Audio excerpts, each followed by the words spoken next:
postupem času, jak opoziční smlouva vytvářela to uzavřené prostředí, kam nebylo pořádně vidět a byla špatná ta kontrola, tak řekněme, to prorůstání toho podsvětí a té negativní stránky politiky začalo nabírat velmi intenzivně na síle.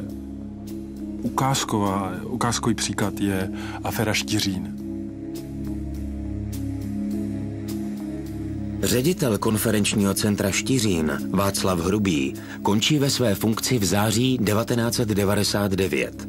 Je odvolán kvůli špatnému hospodaření. Hrubý tento důvod odmítá a veřejně prohlašuje, že byl vydírán lidmi z ministerstva zahraničí. Lidmi od ministra Jana Kavana a generálního sekretáře ministerstva Karla Srby. Byl jsem bezostyšně vydírán ve věci kauzy exministra pana Želence. Měl jsem vyrobit nepravdivé důkazy o tom, že hostil na zámku Štiřín za státní prostředky novináře. Hrubý má na vydírání svědky i nahrávku telefonátu.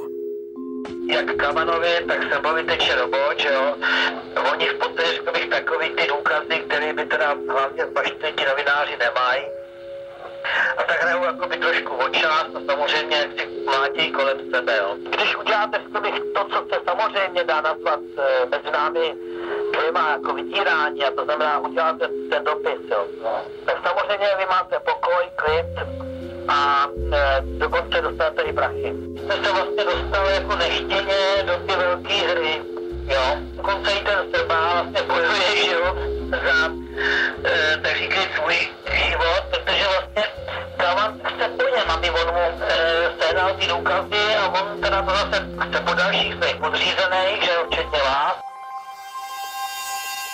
Tady máme nahrávku, konkrétní jasnou nahrávku toho, jak vypadala komunikace poradců premiéra Miloše Zemana, kde vyhrožují lidem, aby manipulovali důkazy proti jiným politikům. Sama o sobě kauza, která by v demokratických zemích s dlouholetou tradicí znamenala konec politické kariéry, téměř všech lidí kolem toho.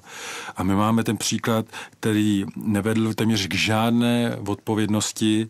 Byl volán jeden poradce a dostal mnohem lépe placené místo ve státní správě. Ale nejenom, že máme tento příklad, ale máme i ten příklad toho, jak je s takovým případem potom naloženo u soudu nebo při vyšetřování.